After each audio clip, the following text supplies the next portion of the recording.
Pregnant सास। जमाना कितना भी बदल जाए, इतना भी नहीं कि बहू घर आए और सास गर्भवती दिख जाए। देखो मीरा, माँ का पूरा ख्याल रखना है, उनसे अब काम नहीं होता है। क्यों, क्या हो गया है? तुम्हारी माँ तो हट्टी कट्टी दिख रही है, पूरी शादी में घोड़ी की तरह नाची है, अब क्यों काम नहीं होता उनसे? वो माँ प्रेग्नेंट है ना, बच्चा होने वाला है। मैं कभी भी भाई बन जाऊंगा इस साल के अंत तक। क्या बोल रहे हो?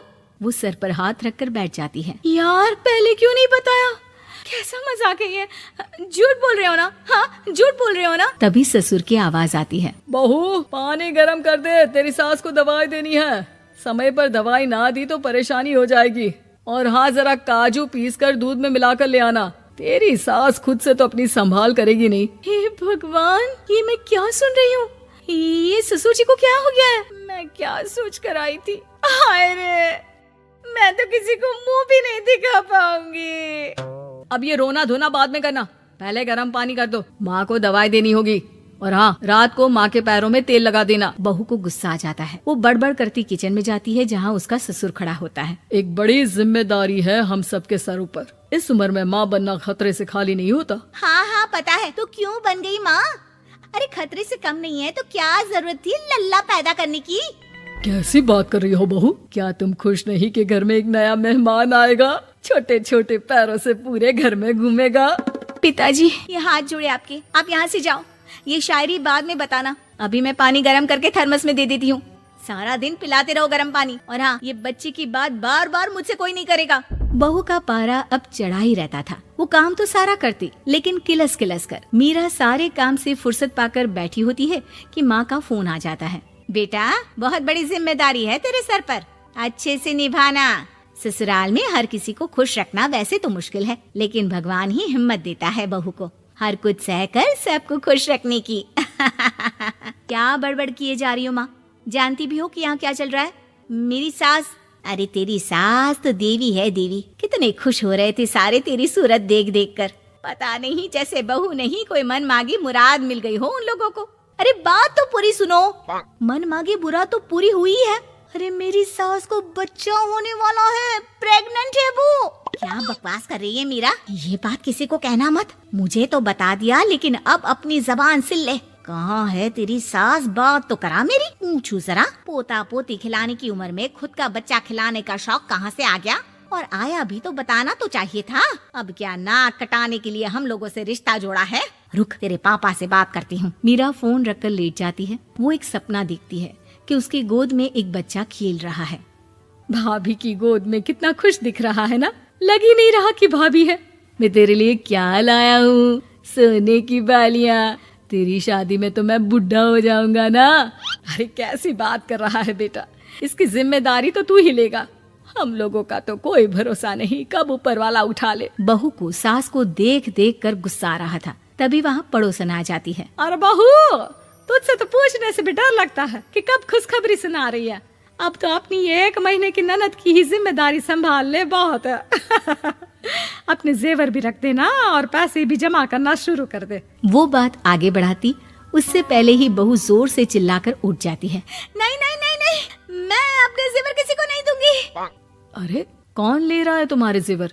तुम औरतें भी ना सपने में भी जेवर ही संभालती रहती हो। मैंने जो सपना देखा है ना, सुनोगे तो होश उड़ जाएंगे। अच्छा, तुम अपना सपना बाद में बताना, पहले मेरा सुनो। कल मैंने इतना अच्छा सपना देखा, इतना अच्छा सपना देखा कि अगर वो पूरा हो जाता है ना तो मैं तुम्हारे लिए रानी हार बनवा दूंगा।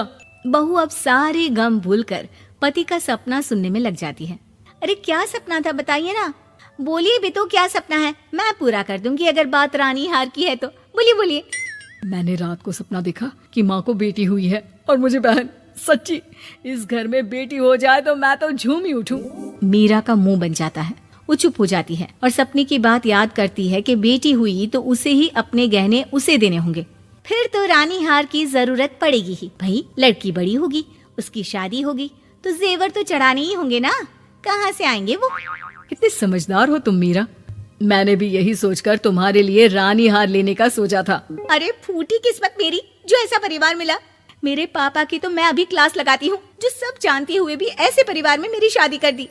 बहू पिता को फोन लगाने ही वाली होती है कि ससुर की फिर से आवाज आती है। बहू गरम पानी ले आ जल्दी, थर्मस में खत्म हो गया है। बाद में खबर लेती हूँ मैं पापा की, पहले सास को गर्म पानी दिया हूँ। बहू अभी किचन में काम कर ही रही थी कि मीरा के मम्मी पापा आ जाते हैं। वो हाथ में ढेर सारे फल लेकर आते हैं। मीरा के पिता मीरा के ससुर से कहते हैं, लीजिए भाई साहब, ये फल रखिए, बहन जी को खिला दीजिएगा। वैसे कैसी है उनकी तबीयत? बस पता तो है आपको, ऐसे वक्त में जो होता है बस वही सब। मुझे तो सुनकर बहुत गुस्सा आया था, लेकिन चलिए, भाग्य में जो है लिखा उसे कौन टाल सकता है। डॉक्टर को दिखाए? हाँ, बस डॉक्टर आने ही वाला है। अच्छा हुआ आप लोग भी आ गए। उतने में एक सुंदर सी लेडी डॉक्टर आती है। पेशेंट कौन है आप? अरे नहीं जी, मैं तो बहू हूँ इस घर की। मैं तो अभी सोच भी नहीं सकती पोता या पोती के बारे में। अभी तो मेरी सास ही। अरे चुप हो जाना, देख तो ले, डॉक्टर है ये, किसी के भी सामने गुस्सा फोड़ देती है। डॉक्टर कमरे में जाती है और थोड़ी देर बाद बाहर आ जाती है। पीछे से सास भी निकल आती है। हे भगवान, इतना दुख तो किसी को भी ना दे जितना मुझे दिया है। देखिए बहन जी, आप लोगों को तो ये सोचना भी नहीं चाहिए था। वही तो मैं भी कह रही थी कि आप लोगों के लिए तो सोचना भी गुनाह है, लेकिन अब पछताए होत क्या जब चिड़िया चुग गई खेत। डॉक्टर वहाँ से चली जाती है। मैं माँ नहीं बन सकती, मैं प्रेग्नेंट भी नहीं हूँ। ये कैसे? तुम तो बोल रही थी कि अरे वो गैस का दर्द था और पेट भी गैस से फूल रहा था। डॉक्टर ने चूर्ण दे दिया है, गर्म पानी से फांकना है। हाँ? मैं अभी लाती हूँ गर्म पानी। अरे मैं तो गीजर ही लगा देती हूँ। हाय रे, खुशी के मारे पागल ना हो जाओ।